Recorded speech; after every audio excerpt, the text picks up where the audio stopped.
Meanwhile, staffing shortages in Massachusetts are impacting school districts' abilities to test their students and staff for COVID-19. That's right. Governor Charlie Baker is calling in the National Guard to help schools stay on track in their effort to keep everyone inside the classroom safe. Yeah, NBC News Chief Education Correspondent Rehema Ellis joins us now from Elm Street Elementary School in Gardner, Massachusetts. Walk us through what the scene is like there inside the school and what's the National Guard doing this morning to help students get to class safely. Good morning, Vicki and Savannah. Well, it's going to get busy here in about an hour from now, and that's when classes begin and the National Guard will enter the school. There will be 4 members of the National Guard who will be inside and providing COVID-19 testing today for some of the children.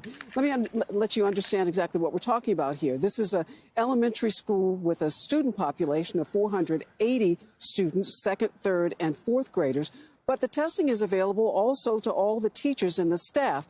In a conversation with the superintendent of this district a short while ago, he said they needed help. Take a listen. So the National Guard has come in because our nurses just aren't able to do this kind of testing program. It's just too large. And we're having a very difficult time getting substitutes, to get teachers, bus drivers, you know, in every sense of the, in every area of our employment, we are having difficulties getting people in. So this kind of immediate help has been a godsend.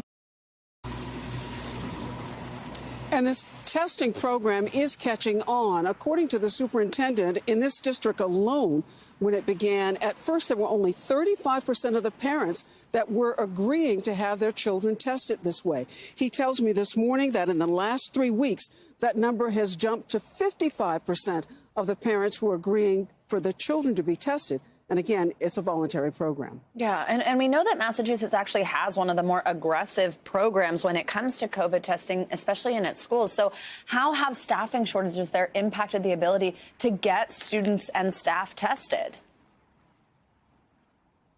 Well, as was mentioned, the fact that some of the staff are having challenges in coming to the school themselves for whatever reason. The superintendent told me that they are seeing shortages of people here in school doing the tasks that they need them to do. And again, there's only 1 nurse per school in most of the schools in his district. So that's made it's made a big difference for officials here in terms of trying to offer this testing program. And they say the testing program is really effective, that they found that statewide in the testing, some 2,200 schools have agreed to participate. And in doing so, more than 1,300 have reported results. And those results have made it possible for them to save about 25,000 hours of kids staying in school rather than out of school. And that is important. Rehema Ellis, thank you so much. Thanks for watching our YouTube channel. Follow today's top stories and breaking news by downloading the NBC News app.